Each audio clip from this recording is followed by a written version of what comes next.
Have you ever felt stuck in life? Like whatever it is that's holding you back, you just can't get past it.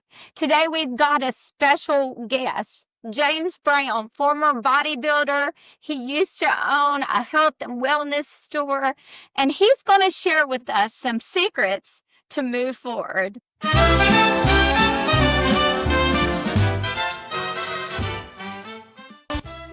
Hey everybody, welcome to Living Imperfectly Perfect. I'm Robin Fann Fitzgerald, a cognitive behavioral therapist, life coach, and someone who's spent years trying to be perfect and failing a bunch. Through biblical truths and practical tools, I've helped men and women break free from anxiety, depression, and unfulfilled dreams and start walking in their abundant life. And now, I want to help you. So slip on your fuzzy socks, pour yourself a cup of coffee, and take a deep breath. You're in a safe space where grace wins, truth heals, and it's more than okay to live imperfectly perfect. Thank you for joining me for Living Imperfectly Perfect. I am so glad you're with me for this episode. This is an exciting episode because I have my first guest today. This is James Brown. He is a former bodybuilder. He used to own a health and wellness store called earthharvest. He's been in fitness and taking care of his body for a really long time, right? Very long. And I always try to pick him for secrets to his health and the way that he stays looking good for so long. So James, we are so glad you're here with us.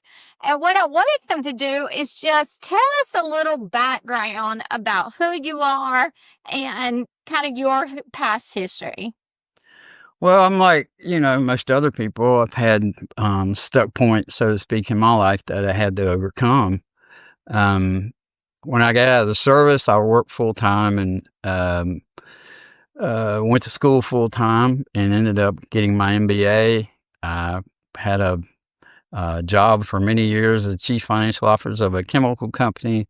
And it was during that time where I had faced a lot of struggles. My family was growing, the business was growing. So I had to step back and figure out how I could accomplish those things and to make them enjoyable, that they wouldn't be so stressful. And during that time is when I got into health foods and supplements and learned how to take care of my body. And one of the things that always fascinated me about this is that how successful I could become when I didn't think that I could accomplish every thing that I was after. One of the hardest things I had to do was quit smoking. And when I was working, it was really hard to do that. But once I learned the secret about it, it was really nothing. I never knew I thought was so hard about it anyway. But I think it's about us recognizing the strengths that we really have in ourselves. So that's such a good point, that we all have strengths within us and we have to tap into it and figure out how to move forward with those strengths. So how long were you in fitness? You're still lifting weights, right? Yep. So how long have you been lifting weights? And one of the things we're hoping to get kind of three of us together on Fridays. James is one, I'm one, and then we have my brother-in-law who has been bodybuilding for as long as I've known him, for years and years and years. He's competed, won some contests, and I think we're going to be an interesting group together. He's a lot of fun. And so how long have you been bodybuilding? So that's one thing we all have in common, that we all love fitness and like to lift weights. But otherwise, we're pretty different.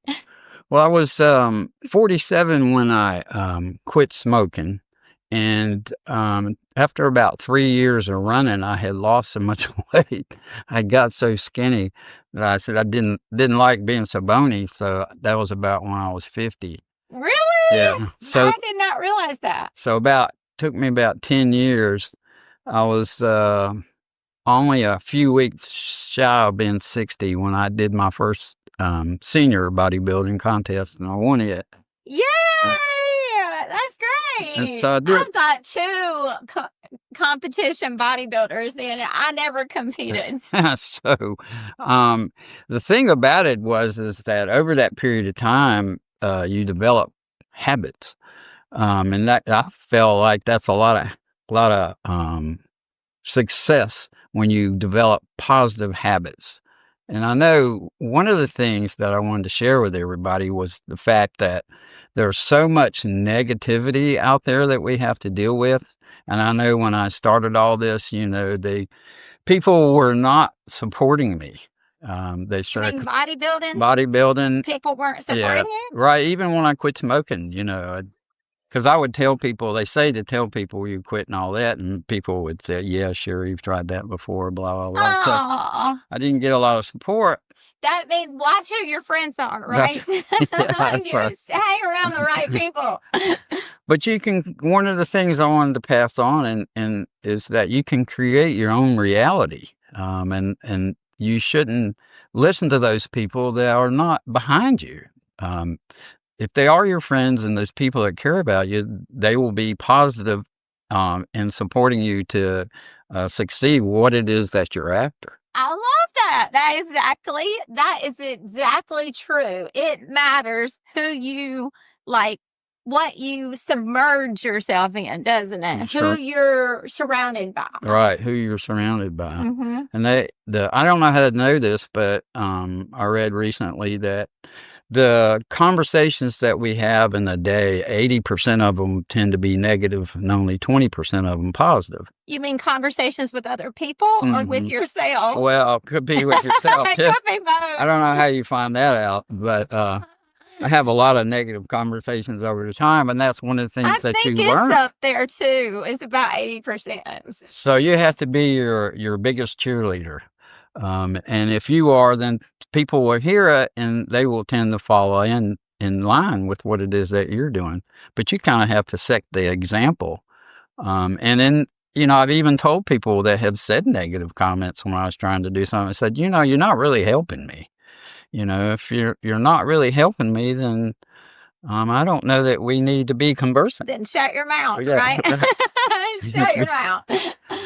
So, that was the beginning of the process, is just realizing who it is that you are and what it is, the power that you hold within. And one of the things that I'm trying to do with my business is to let people realize that they in themselves are a miracle, that they have a divine creator and that they have divine DNA and they have powers that they can tap into that will afford them to create more joy and more success in their life. But you have to realize that that is there, and you have to have faith in it, and you have to practice it. You can't go to church for an hour on Sunday and expect to have that relationship with God and get the strength that He's given you by that very minute amount of time that you spend with Him. It's a daily activity, and you have to spend some time with it. And one of my favorite examples, people will say, well, I'm so busy and blah, blah, blah. And I said, well, in the Muslim religion, they pray 6 times a day. They start, and they're very devoted. They start 3 in the morning. I mean, how many Christians get up at 3 in the morning and go pray? My point being that it does take some motivation and it does take some effort, and those efforts become habits. And when they have habits, that's when you begin to realize the success that you want in your life. And that's true of everything. So not just religion, although certainly religion, but lifting weights, or cardio, or your own personal business. That's a great key to pretty much everything, even relationships. Oh, relationships, especially relationships, yeah. So James, I met James years ago because he owned earthharvest, which it was, or still is. He sold it since, but a health food store in our area. And I was always so intrigued because if you had any kind of ailment, James knew what you're supposed to take to feel better or to get better. So that's been your history. But I also would like you to share. You're really interested. We've talked before this broadcast in the idea of miracles. You kind of have seen that in your life, right? Yeah, there's the site that I would like to create, would like to call the Miracle Center. And I think we don't really understand or appreciate the reality that we are a miracle. I mean, if you can sit down and think about all the things that your body is capable of handling and performing, it is a miracle. How does that even happen? And the miracles that we are comes from our DNA, and we just have to realize what it is that he has given us. And we're all different. We all have different capabilities, but there's certain activities in our life that will help us realize the miracles that are out there that we can utilize. An easy one is a miracle of laughter. They say that's the best medicine. So in your own life, when you're down, there's a famous actor, James Garner. He was married for over 60 years. And one of the things they used to do, him and his wife, the very first thing in the morning is they would have a joke. They would share a joke. So at their breakfast, that would give them a positive, joyous feeling to start the day. That's a great idea. So those are the kind of miracles that you can utilize, and I can talk about more of them. One of them that has helped me more than anything is simply the miracle of prayer, and the other related one is the miracle of utilizing your subconscious. I myself had several things that I involved prayer in that has had miraculous results. And I know you know about one of them, which is... Let's start out by saying you weren't always a religious person, Oh, right? no. We grew up. I mean, I grew up. My parents were very religious. But it was kind of the thing where, it was all kind of organized around church. We really didn't do anything in our house like pray or read the Bible or talk about God or Jesus. Maybe around Christmas, you get a little more of that. And Easter. I'm sure for Easter. But even those was, it was Santa Claus and the Easter Bunny. So you had a different. So I think some things that happen in our life, I think he allows them to happen to draw us closer to him.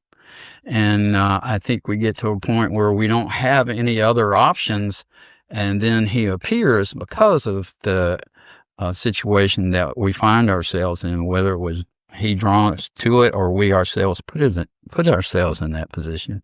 And it was those circumstances that I began to see the light, so to speak, and become, I don't want to use the word religious, but become, bring God more as a partner in my life.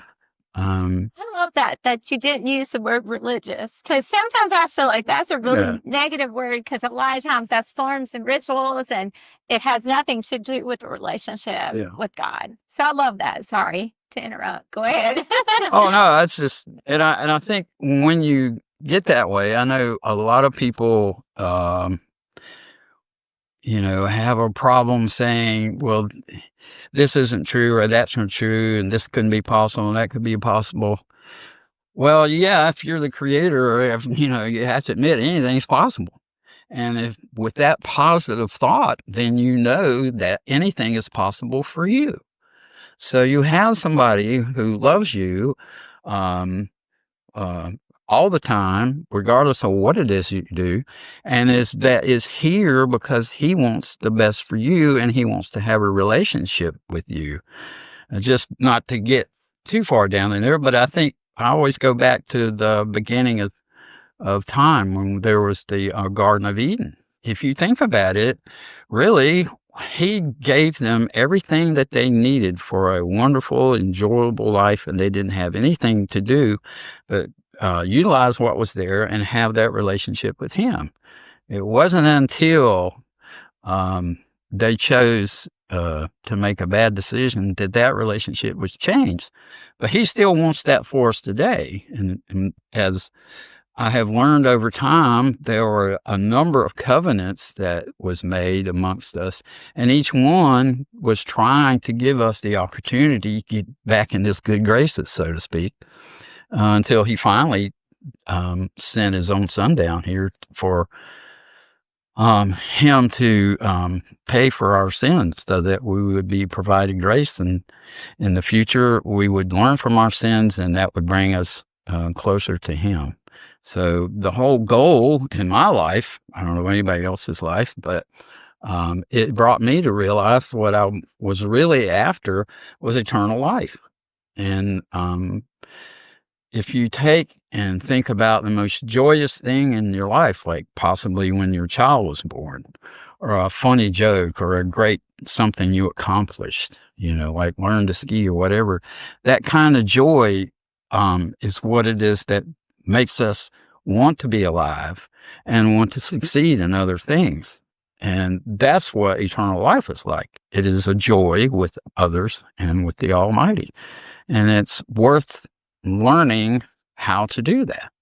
And that directly affects the wellness of your mental and physical body. That is the exact truth. That I think mental health plays such a role in illness and even death more than we think. What we think when your subconscious is there feeding you the wrong messages, I think it makes a big difference in your health.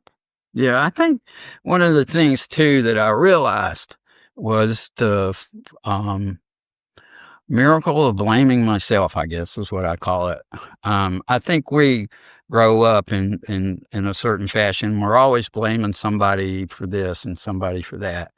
And I guess to give an example how that's not true, or how I learned it's not true, there was, and this was CBS had done on a news show. And to me, it was more of a clinical illustration of what I'm talking about. There were gangs in Chicago, and it got to be where they would go to these parking lots and they would demand keys as people were getting in their cars. And if they didn't get them, give it to them, then they would beat the person up. Well, they had cameras in these parking lots, and the some people would give them their keys and let them take their car. Other people would not give them the keys, and it was fight. So what you have is you have the very same circumstance, and you have two different choices. Now, those guys that were stealing those cars did not make them do either one. Those people decided what it is that they wanted to do. Well, to me, the person that gave their keys up, their cars were insured. They weren't any bodily harm. The people that were stealing their car were probably going to get caught, and they were probably going to get punished.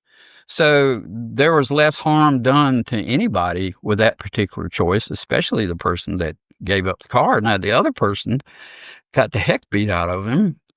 He had some lifetime disabilities because of that, and he still didn't get his car back. Wow.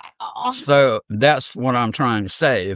If we can't help the circumstances that life plays us, and some of those circumstances may in fact be something that the Almighty wishes us to experience. So how we choose, we have an ego, so how we choose to react to those circumstances makes us either have a positive life or a negative life. And He's given us certain ways to make the most benefit out of that. For example, the turn the cheek kind of thing, where you could use the illustration I used about the cars, where the people just gave the cars. In effect, that was turn the cheek, and it did no harm to them. That worked out much better. Yes, it did. So we have those commandments that help us stay, as it is called, on the way, so that we live a joyous life. There's a discipline that has come out that a gentleman wrote a book called PQ, and it is a psychological what do we call it? Psychological therapy. It's sort of like a therapy, but it's a life coaching coaching, which James is certified in. Right. That's one of the things we're going to talk about at the end. If you want to contact James, how you can do it, because he's a certified life coach. He's got a lot of stuff here to share. And if you need help along this path, he'll be glad to be there to help you. But one of my favorite parts, it's not what he calls in the book, but I call it the Goldilocks postulate. And what it is that things bad happen to you, and it's not like you shouldn't maybe spend a moment or two or a few minutes, experience the pain and so on. But the idea is that there is an opportunity there. We don't have time today to go through that, but there are examples that we could provide that shows you how something bad turned into something good simply because the person took a positive aspect of that negative event that happened in their life. That's so true too. Like the story of my daddy. I don't know if everybody knows it, but he came from an alcoholic family. His dad beat his mom when he was drunk, and daddy then became an alcoholic, had multiple wrecks. But in the end, he became a preacher whose story has helped. He was on TV and radio, so I couldn't even tell you how many people it's helped. But he could have gone in the other direction and stayed in the addiction and stayed in the pain.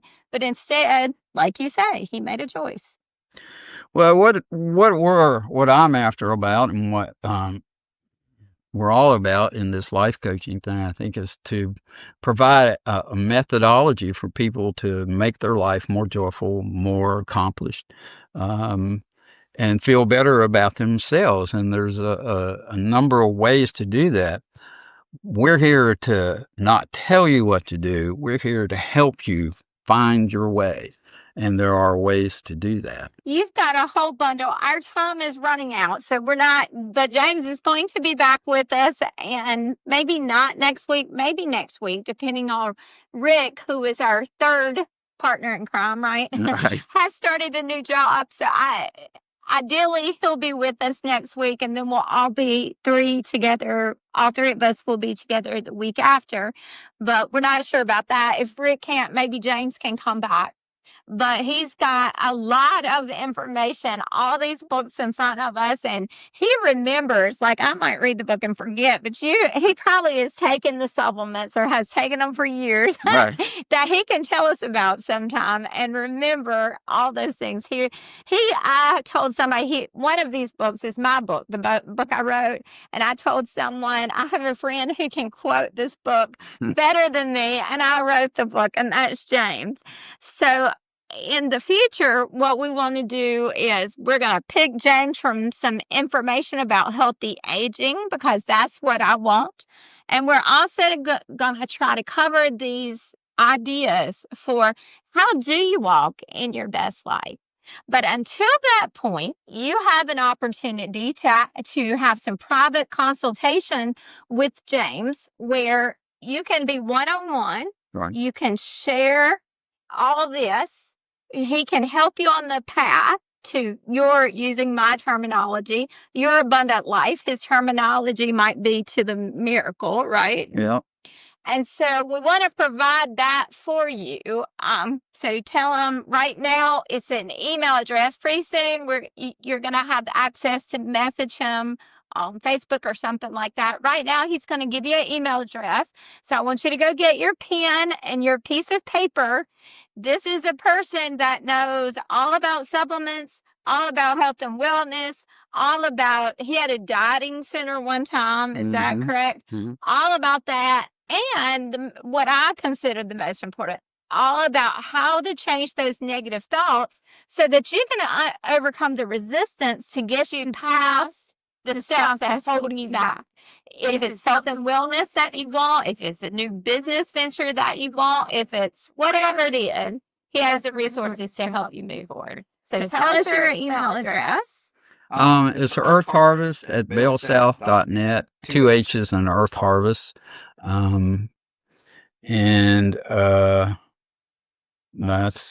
That's at the moment, that's all we got. We're working on the Facebook page and the website page and actually the physical center as well.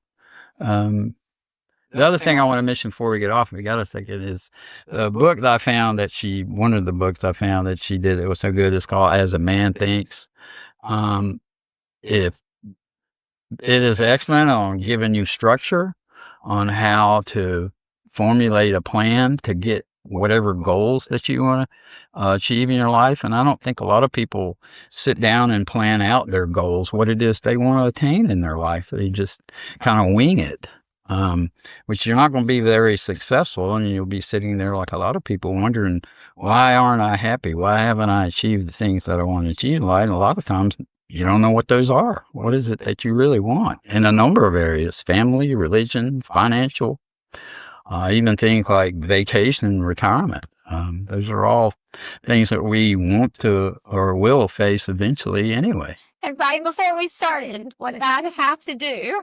I had to hide my vision board up there. I was like, did you know that's my vision board? It was like, you could just put something over. That's my vision board that James could even help you create in your life. I look at it every time I sit at my desk, and those are my goals that 100%, I believe, part of them are I've already reached them, but 100%, I believe that I'm going to get to the rest of them because my belief is that I'm going to.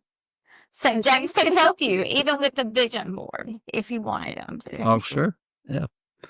So that's one of my vision things is to become, because my whole life has been in business, so to speak, and this avenue is totally different from it, but my whole vision is to want to be able to help people accomplish things, for example, that I've accomplished that changed my life and made it more rewarding. Having done that, I know how wonderful it feels to get those kind of things done. And people like Robin helped me get there. So, that's what I'm all about. And I guess one of the major things is to make people realize how wonderful their entity is, that they are a true miracle and that they have that lineage to the Almighty and that He's available to you. There's a number of mechanisms to make contact with Him.